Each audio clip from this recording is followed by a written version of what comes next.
How do I tell my husband that I'm falling in love with him? My dad forced me into a marriage with a stranger to save our family business from collapsing after our CFO got arrested. His family needed our connections, and we needed their spotless reputation. The deal was simple: 3 years of a fake marriage, then divorce once both companies recovered. At the wedding, instead of a kiss, we shook hands while the photographer froze in disbelief. It felt like signing away my freedom, but I didn't have a choice. For 8 months, we lived like ghosts under the same roof. He left before I woke up and came home after I was already asleep. Maybe once or twice a week we'd bump into each other in the kitchen, nodding at the coffee maker instead of at each other. The silence felt safer than small talk. Family dinners were torture. We'd sit in his car rehearsing fake stories while our hands shook. His mom would grab my hand, searching for a bigger ring, asking about kids while I forced out awkward laughs. My dad cornered him about profit margins, making sure they were still worth it. If he tapped the table twice, it was our secret code that he needed saving. I'd pretend to get an urgent call and whisk him away. The setup worked perfectly. His family's good name opened doors that had been slammed in our faces, while our connections scored his side million-dollar contracts. Everyone praised us as the perfect couple, but secretly I was counting the days until freedom. I already had an apartment across town picked out, deposit paid, listing saved on my phone for the worst days. He was secretly applying to jobs in other cities, always when I wasn't around, so neither of us had to admit we were planning exits.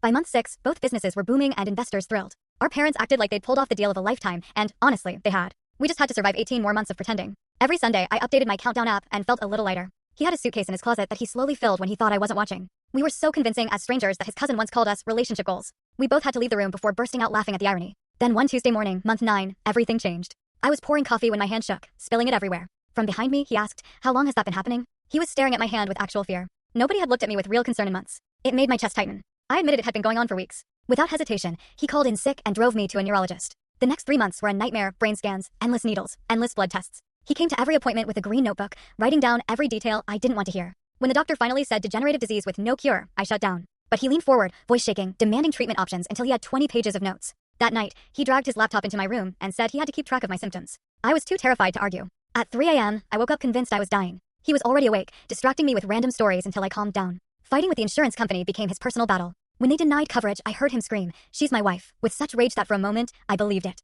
That's when I realized I was in trouble. I wanted it to be true. Without me noticing when, he started anticipating everything. His hand studied me when I swayed. My pills were always organized. Our calendar shifted around my good days without me ever asking. He learned to read my symptoms before I could. The way I held my coffee mug told him everything. Our contract ended 2 months ago. Neither of us said a word. He let a job offer in London that paid double expire. I deleted apartment emails without opening them. Yesterday, he caught me researching care facilities. Instead of looking relieved, he shut my laptop. Till death do us part wasn't just for show.